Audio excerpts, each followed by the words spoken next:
Welcome, low ego action heroes. I'm Debbie Levitt from Delta CX, a full service CX and UX agency, and I want to read you something word for word that I saw on LinkedIn, and then I'd like to react to it.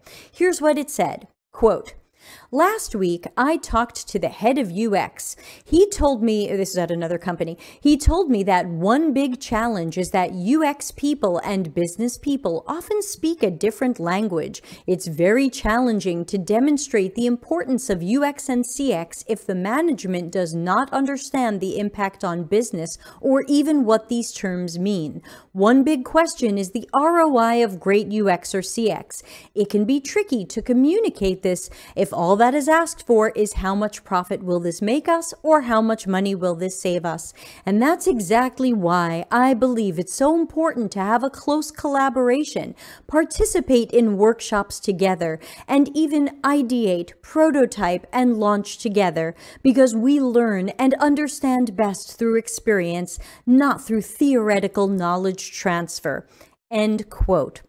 So what's going on here? Very often you will hear someone say, hey, our business people, our stakeholders, our managers, leaders, executives, they feel like UX just isn't speaking their language. And the wild thing is that almost 100% of the time that I see that, the next thing that I see is, so let's invite them to UX workshops. And the thing is like, wow, that's an ego moment, because that's not what these people want at all. That's not what they're asking for at all. Nowhere in the "you're not speaking my language" is there a hidden thing that says, please invite me to do more UX work with and for you because you are incompetent and codependent and can't do your work yourself.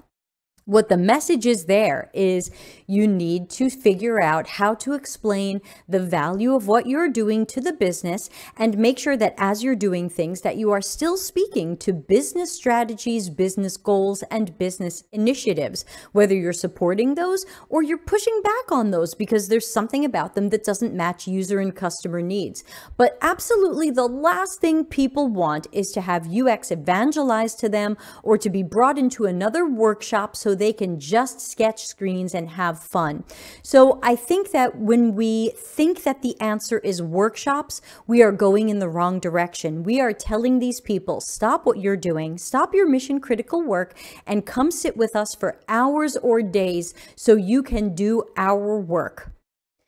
Which certainly makes it look like whatever we do is not that special, not specialized, not important, not unique. Anybody can drop by these workshops and do this stuff. I want to recommend my longer podcast on collaboration versus design by committee versus democratization. That's got some other good points as well.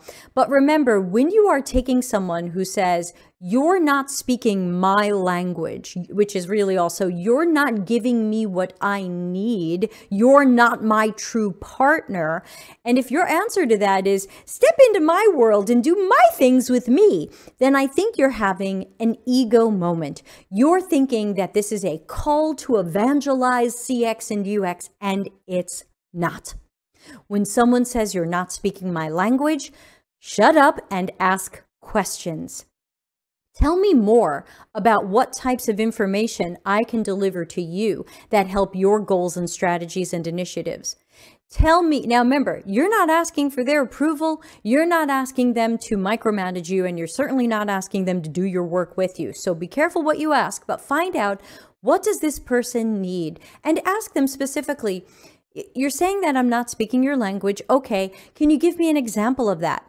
Can you give me an example of where it seemed like I really just didn't get you? Because I want to improve what I'm doing. I want to partner with you better.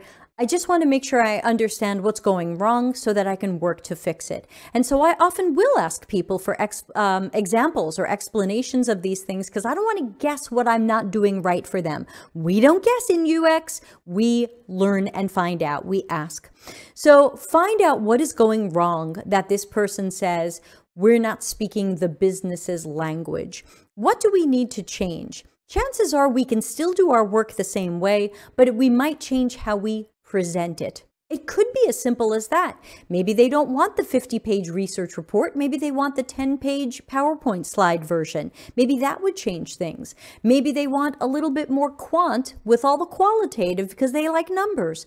There's probably small changes you can make that aren't going to be evangelism, theater, or more team workshops, or giving up our power and autonomy to try to have them make decisions in our domain. All of these are recipes towards bad CX, bad UX, and ultimately becoming order takers and doormats. So that would be the short or medium-sized version. I hope this helps. Feel free to pass it around to others if you think it'll help them. Hit that like button so that YouTube knows this is a pretty decent video. And of course, we stream multiple times a week. If you'd like to learn more about joining the Twitch and YouTube streams live, hanging out in our free Slack workspace, and of course, won't you please donate to my delicious cheese fund? You can find all those links in the description. Thanks, and see you in the next video.